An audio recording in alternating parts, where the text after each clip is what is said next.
Assalamualaikum warahmatullahi wabarakatuh. Perkenalkan, nama saya Siti Fatimah Zahra.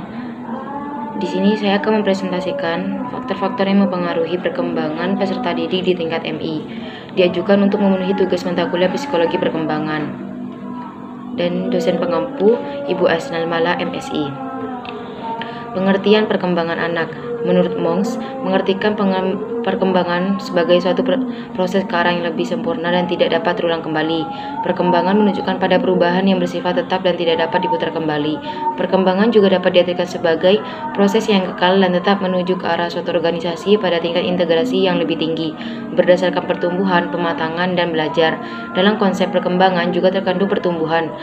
Sebenarnya merupakan sebuah istilah yang sering digunakan dalam biologi, sehingga pengertian lebih bersifat biologis. Pertumbuhan menunjukkan perubahan secara kuantitas, yaitu penambahan ukuran besar, tinggi ataupun berat, sedangkan perkembangan berkenaan dengan peningkatan kualitas, yaitu peningkatan dan penyempurnaan fungsi. Dengan demikian, dapat disimpulkan bahwa pertumbuhan berkenaan dengan penyempurnaan struktur, sedang perkembangan dengan penyempurnaan fungsi.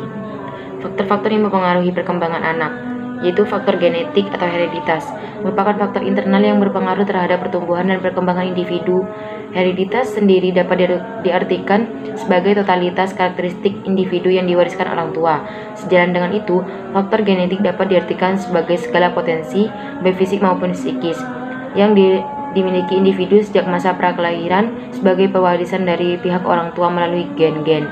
Dari definisi tersebut, yang perlu digarisbawahi adalah faktor ini bersifat potensial, pewarisan atau bawaan dan alamiah. Faktor fisiologis adalah faktor-faktor yang berhubungan dengan kondisi fisik individu. Faktor fisiologis yang mempengaruhi perkembangan peserta didik dibagi menjadi dua macam. Di antaranya adalah 1. Keadaan tonus jasmani, 2. Keadaan fungsi jasmani atau fisiologis. Faktor eksternal merupakan faktor eksternal yang turut membentuk dan mempengaruhi perkembangan individu, seperti yang telah dijelaskan sebelumnya, bahwa faktor genetik bersifat potensial dan lingkungan yang akan menjadikannya aktual. Faktor eksternal merupakan hal-hal yang datang atau ada di luar diri siswi atau peserta didik yang meliputi lingkungan khususnya. Faktor eksternal yang mempengaruhi perkembangan dapat digolongkan menjadi 7 macam, yaitu 1. Faktor keluarga. Keluarga merupakan lingkungan pertama yang memberikan pengaruh terhadap berbagai aspek perkembangan anak, termasuk perkembangan sosialnya. Kondisi dan tata cara kehidupan keluarga merupakan lingkungan yang kondusif bagi sosialisasi anak. 2. Faktor kultural.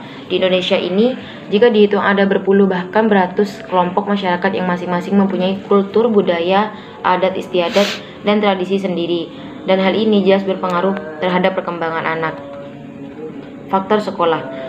Pendidikan merupakan proses sosialisasi anak yang mempunyai pengaruh terhadap perkembangan anak manusia terarah. Hakikat pendidikan sebagai proses pengoperasian ilmu yang normatif, yang memberikan warna kehidupan sosial anak dalam masyarakat dan kehidupan mereka di masa yang akan datang. 4. Faktor religius. Sebagai contoh, seorang anak yang hidup di lingkungan dengan kental suasana religius, sudah pasti dia akan berbeda dengan anak yang tidak berada dalam lingkungan religi yang kental, yang sekadar terhitung orang beragama, lebih-lebih yang tidak beragama sama sekali. 5. Teman sebaya. Semakin bertambahnya umur, si anak semakin memperoleh kesempatan lebih luas untuk mengadakan hubungan-hubungan dengan teman sebayanya, sekalipun dalam kenyataan perbedaan umur yang relatif besar tidak menjadi sebab tidak adanya kemungkinan melakukan hubungan dalam suasana bermain. 6. Media massa. Media massa adalah faktor lingkungan yang dapat merubah atau mempengaruhi perilaku masyarakat melalui proses-proses. Dengan adanya media massa, seorang anak dapat mengalami masa pertumbuhan dan perkembangan dengan pesat. Media massa dapat merubah perilaku seseorang ke arah positif dan negatif. 7. Faktor mental, emosi, dan inteligensi. Kemampuan berpikir banyak mempengaruhi banyak hal, seperti kemampuan belajar, memecahkan masalah, dan berbahasa. Anak yang berkemampuan intelektual tinggi akan berkemampuan berbahasa secara baik. Oleh karena itu, kemampuan intelektual tinggi, kemampuan berbahasa baik, dan pengendalian emosional secara seimbang sangat menentukan keberhasilan dalam perkembangan sosial anak. 8. Faktor budaya. Kebudayaan mempengaruhi perkembangan sikap dan fisik anak. Anak yang hidup dalam budaya yang membedakan sikap dan permainan yang pantas terhadap untuk anak laki-laki dan perempuan akan berpengaruh terhadap perkembangan.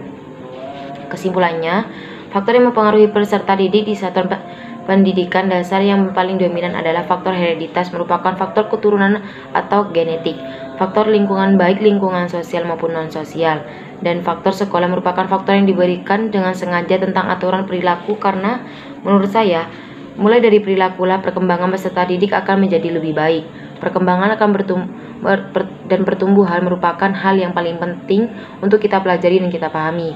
Banyak para pendidik dan orang tua yang belum memahami perkembangan anak, sehingga masih ada pendidik dan orang tua yang menekan sistem pembelajaran tanpa melihat perkembangan anak. Hal ini akan berakibat adanya ketidakseimbangan antar sistem pembelajaran dengan perkembangan anak yang akan menyulitkan untuk mengikuti sistem pembelajaran yang ada. Dengan mengetahui faktor-faktor perkembangan dan pertumbuhan anak, diharapkan kita akan mudah mengetahui sistem pembelajaran efisien, efektif, terarah dan sesuai dengan perkembangan anak, dan dapat menciptakan generasi-generasi masa depan yang berkualitas. Dengan demikian, sebagai pendidik kita diharuskan mengetahui dan memahami perkembangan pertumbuhan peserta. Sekian dari saya, kurang lebihnya mohon maaf. Wassalamualaikum warahmatullahi wabarakatuh.